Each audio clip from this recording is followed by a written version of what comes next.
vehicle, but onto the wrong side of the road. Yeah, I mean, it's possible that LAPD may just let this go because it is getting so dangerous. But, these are dangerous people we're talking about, robbery suspects here. They definitely want to get them off the road. It's just this kind of, oh, my goodness, that was insanely close.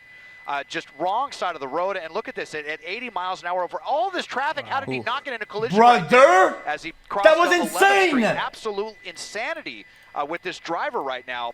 And you see just how much traffic is out here through that red light.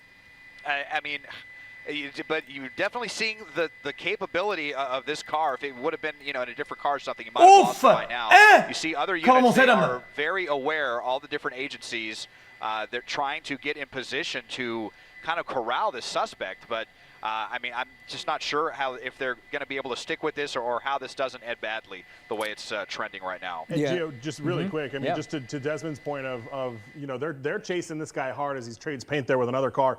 This came out as what's called a Code 6 Charles. That means it's a known felony suspect. This isn't believed to be a robbery that maybe happened in the last couple of hours. This is somebody that when they ran those plates, the car on the plate came back saying this guy's been involved in a previous robbery. So they likely, when they do that, they have a lot more information about the alleged robbery. Yeah, but they probably really want him, though. There's a reason. They're not even in their jurisdiction. They are in a completely different city. They are still chasing this hard on the ground. They still have their helicopter overhead.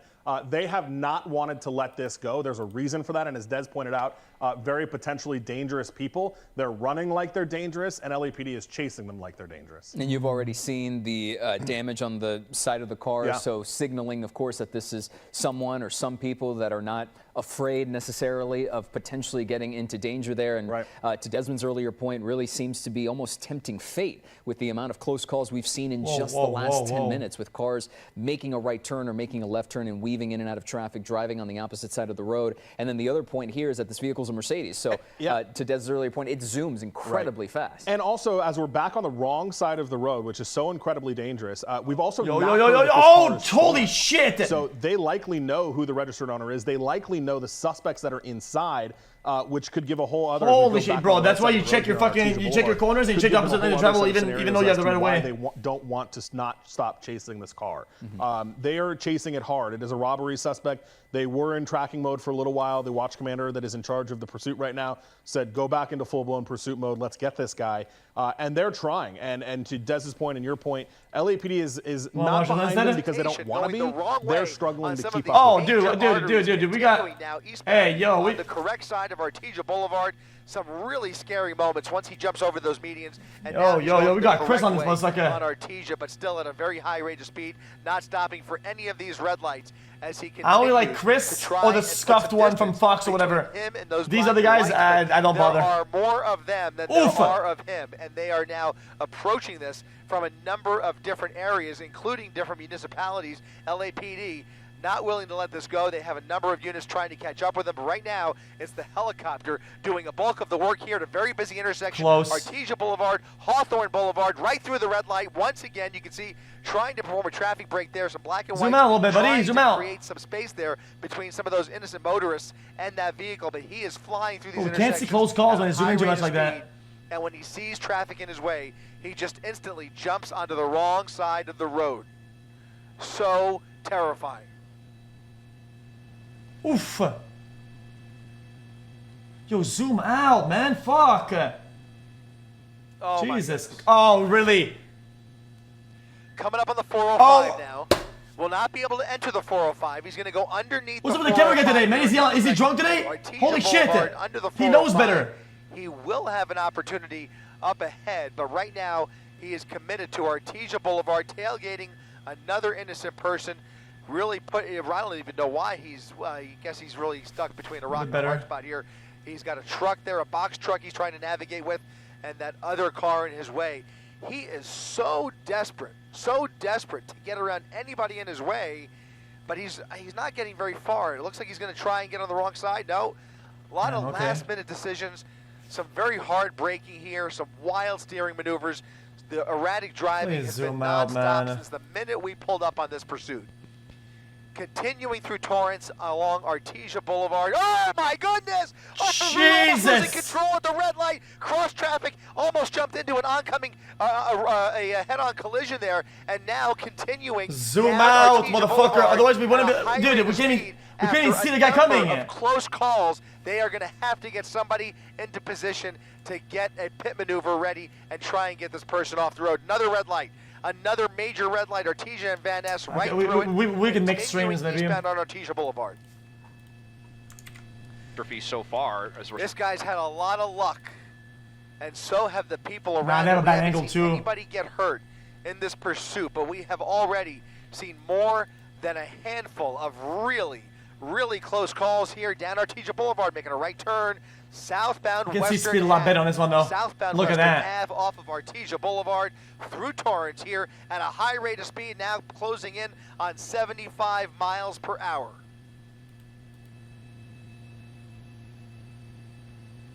I have an idea. Southbound Western.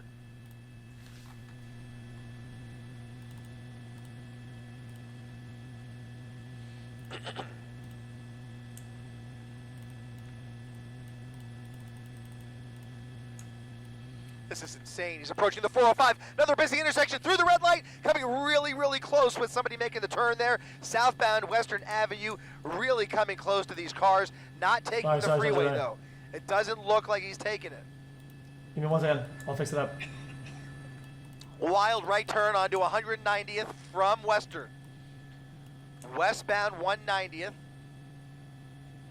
Taking the first right there. A wild right around that van. And now continuing towards the freeway here. He's on the transition. On the transition onto the southbound 405 freeway. Trust the director. Southbound Trust the director. 405, which has moderate traffic, continuing into the fog now. We may lose a visual of the suspect here. It is a tough situation because LAPD may very well lose visual too. It is very foggy down here in this part of the South Bay. Look at him getting over to the carpool lane here, trying to get around this freeway traffic. It is relatively light traffic, but just enough to be a nuisance to him if he continues at these speeds over 110 miles per hour.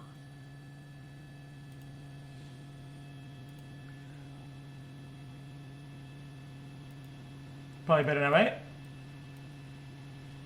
Weaving through traffic, southbound What 405 about sync, I think? 130 miles per hour. No signs of slowing down. No law enforcement behind him.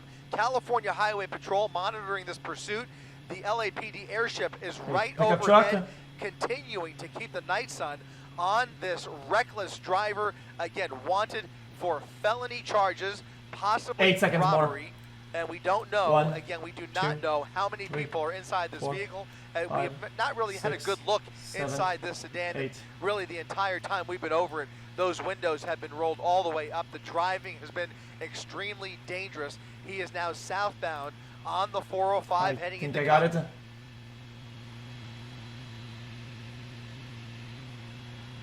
It's about accurate.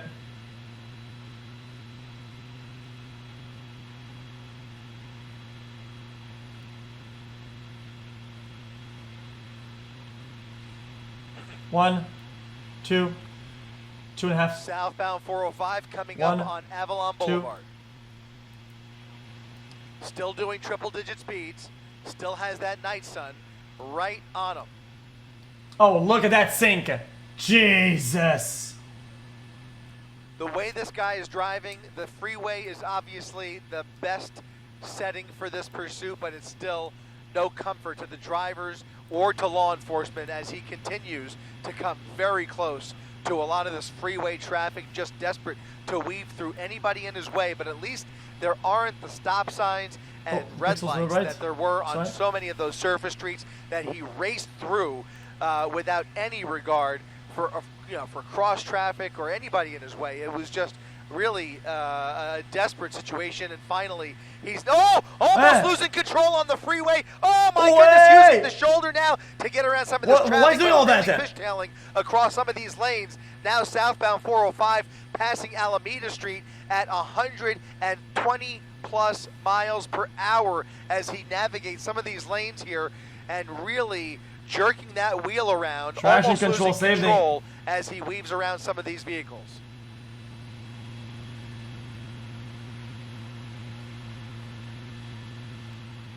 Unbelievable.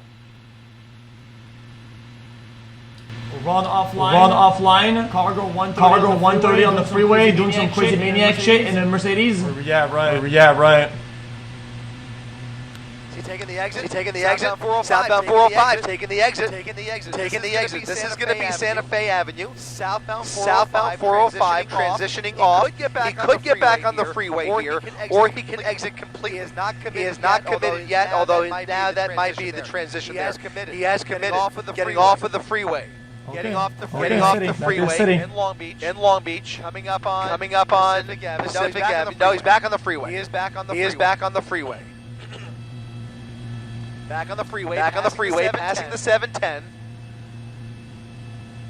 At the Pacific Avenue exit, bypassing the exit. No, he's taking the gore point. Over the gore point. Jeez, that was kind of close. Off the Pacific, under the freeway, getting off the Pacific Avenue. Oh, he's blacked out. Southbound 405. Turn his lights off.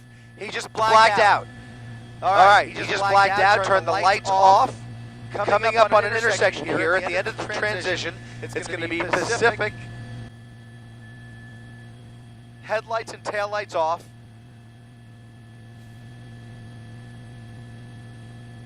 Chat, is there a way to turn off your brake lights? They're going to right on the red there. That's going to put them onto Wardlow Road off of Pacific in North Long Beach as we continue. No, it's illegal. Wild race here.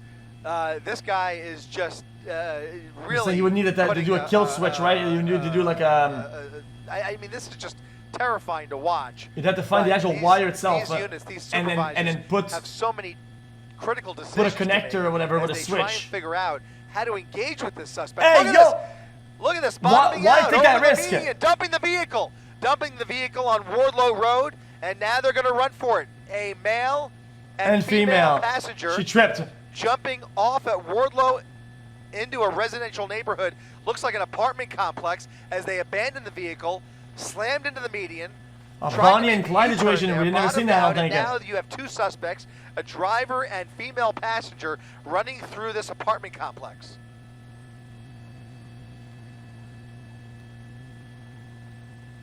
Hey, the light, yay, Jesus.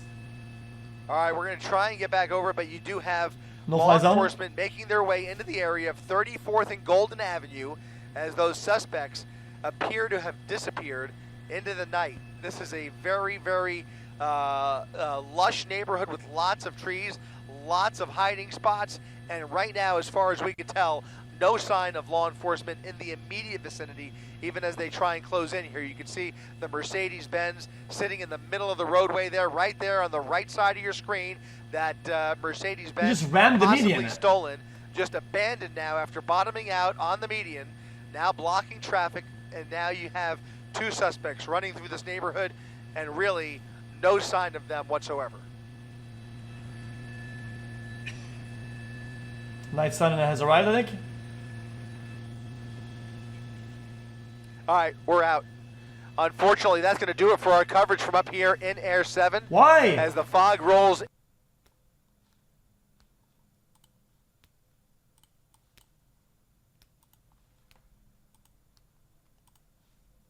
Different vehicle. I wonder if maybe they got hit by that or something, but my pilot, unfortunately, is telling me that we have to get out of here. I think it's... Certainly, when you consider, especially that vehicle and how fast it was going, there's at least some silver lining in the fact that the car. Oh wait, the fog grounds all the helicopters. Two suspects were told jumping out of that vehicle after a lengthy pursuit. Video from earlier there on the right side of your screen when we were highlighting just the dangerous pattern of weaving through traffic, driving on the wrong side of the road. Once again, these were suspects wanted for robbery. LAPD started that chase, and eventually that chase continued onto the 405 before a variety of factors such as wind, or rather fog, weather complicating things. But now that pursuit continuing, looking for the suspects. We'll continue to keep an eye on this, monitor it for you, and of course we will have the latest information coming up on KCAL News at 8.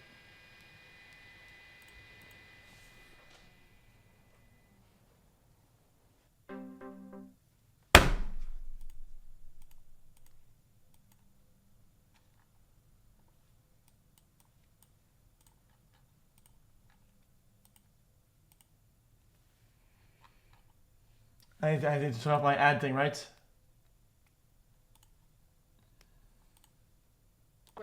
Based off of the clothing that we are hearing come across the police scanner. So you saw the night sun on him there momentarily, and now he jumped between homes here. We're not far though. We're at 33 in Golden, so we're just about a block away from where the driver abandoned that vehicle and took off running. But the man that we saw is wearing what appears to be a gray trousers. That's it. That's 100%. Right under the night sun there. So he's continuing to work his way here through homes. He seems to be familiar with this area. He was speaking to a woman just about a minute ago who was wearing a blue top, and she was at the location where the driver had abandoned the vehicle. So this could be an area where he lives, perhaps a friend lives here, but this man was seen running, which of course drew the officer's attention in the helicopter. So at this point they are saying that this man matches the description of the person who was in that vehicle. Hey, put the light on it, put the light. He's holding something. Is that a cell phone that he's holding? Jumping over fences there. Yo, pull up your pants, man. Come on, dude. A cell phone. Hopefully that's all it is. Oh my God. More dangerous. But he just. Are you stupid? Come on, brother. That wall. So he's still working the backyards here of these homes in Long Beach, just off of 34th and Golden. For a second, he was over at 33 and Golden. But you see the officers starting to arrive on scene. The night sun's still firmly overhead where that man was last located. So what they're going to do here is they're going to set up a perimeter. The officers aren't really in a rush necessarily to take this guy in man, come on, man. Brother, you can see the light. Why would you go there? Secure, and then move in, possibly with a shield or a police canine, to try to take this individual into custody. At this point, he appears to be hiding under an RV. Okay, so that I did see him go under something, wasn't sure what that is exactly. So at this point, yes, this would be a great moment for officers to use to bring out those canines and look for him. Yeah, exactly. And they, of course, have the vehicle. They are going to clear that. Unless there's a tunnel under. Get the man sent from the vehicle and try to track him down that way using the dogs. So officers really do have some options here, but the best thing they can do is simply just set up a perimeter here in the area. Again, 34th and Golden, 33. And then there's a tunnel that leads to like 2 houses over. Just try Small to tunnel. get this guy to stay hunkered down, and then they can move in for the arrest. Think about that. I didn't hear them mention it. All right, we lost Eliana, but we have Bill Preciado. No, she's back. She's back. Bill, can you hear me? Yeah, I can hear you. Eliana's absolutely correct. The best thing, these officers have time on their hands.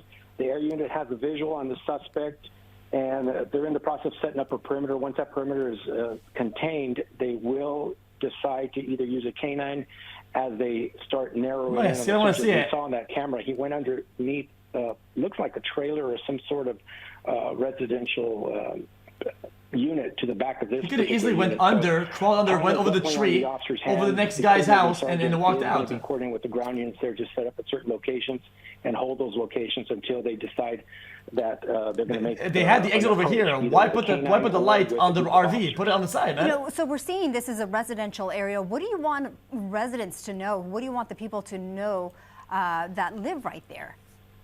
Well, to obviously stay within their dwellings, do not answer the door, just be aware that there is a suspect in the immediate vicinity and that there is a lot of police activity outside. If they have information that may assist the locals, by all means dial 911 and give that information. Sometimes it may not be visual to us, but if he's making his way through underground and not visible to the air unit or to the ground units, we're going to need that information. So those 911 calls. It's a very small neighborhood block, though. It's not. That was like the worst case scenario for this guy. I mean, how long could something like this last, Bill? Well, it depends. Personal experience, we've been out there a couple hours at times. It depends on how dangerous the approach is for the officers, the resources that are available to these ground units. It's always best to have a canine available, but those are far and few in between sometimes, and we have to wait for them to respond. So the best thing for these units to do is to set that perimeter, maintain it. They've got an area right now where they're all coordinating, so once those units are all set up, they will formulate a game plan with a group of officers. They actually really wanted this guy. That's a lot of cars. To start making their approach. I know it's a big crime, but still, usually there's not that many. Through the audible PA system, that he should come out with his hands up and give himself up before any entry is given. You know, we saw when we first why? 'Cause noticed that it's this the person second robbery. was in the area running. It They're not seems bored. to me He had that already there done it was before. a He has a record already. child that approached him. Does that, I mean, I don't know if you noticed that or not, but it just makes me wonder that this driver, this person, the suspect, lives in this particular area or is at least familiar with that area. Yes, I saw that tail end of that that approach with a female, I believe it was. But a lot of that true, times Chet? they do return to an area that they're familiar with, or they're communicating with somebody via telephone, letting them know that they may be coming into that area. They may need a place to hide because they're in hot pursuit from the police. Most cops have and a lot more of times, funds end of years to spend than more in December. as an Really? additional charge for whoever is. It makes sense. It's a Q4 budget. It means you're going to use the rest of the budget of the year, right? Depending on what the charges are. Otherwise, it goes to nothing. Yeah? So we're seeing this perimeter here. I mean, it's pretty big. I'd say it's about a block or so, Bill? Yeah, it looks like a good square block there. They've got them pretty much squared down with the assistance of that air unit. That air unit is equipped with night vision, so it is going to pick up heat from the individual, and that individual was obviously running, so he is going to be radiating sufficient heat to keep track by the air unit, and that's going to coordinate with the ground units to zero in on that particular area. Bro, this guy ordered DoorDash and shit. Like, bro, it's been an hour, man. If anybody is just joining us right now, this is, we were following a pursuit. The driver stopped here, abandoned the vehicle. Well, did they have heat can on? 34 and Golden, and now is underneath an RV. It's some type of RV unit. Police have set up a perimeter, and we're going to now head to Eliana Moreno. She's live in News Chopper 4. Eliana, what are you hearing? Annabelle, and that perimeter is set up on 33 and Golden and 34th and Golden. So that's where we're seeing all of the LAPD officers. I thought he kind of has like a cooldown, no? And is still firmly focused on where it last saw that man in the gray tracksuit. It runs pretty hot when they use it. Hiding under an RV. But you remember we showed you a woman in a blue top.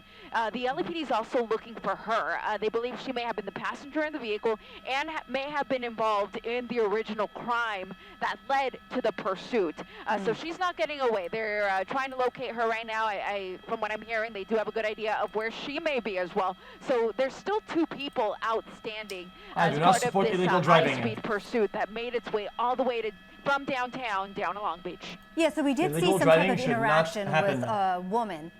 It seems to me, I mean, much smaller. It seemed like a child at first, but now we're hearing that, yes, it was a woman. And so do we believe that that person was in the vehicle with the suspect? There's a chance he got out, though, no? Correct, yeah. At least over the scanner, the LAPD airship is describing her as the passenger. And they said, we need to get her because she was involved in the original crime, which is what led to this high-speed chase to begin with. So even though the airship continued to track the male, who they believed was the driver, they are still trying to take her into custody as well.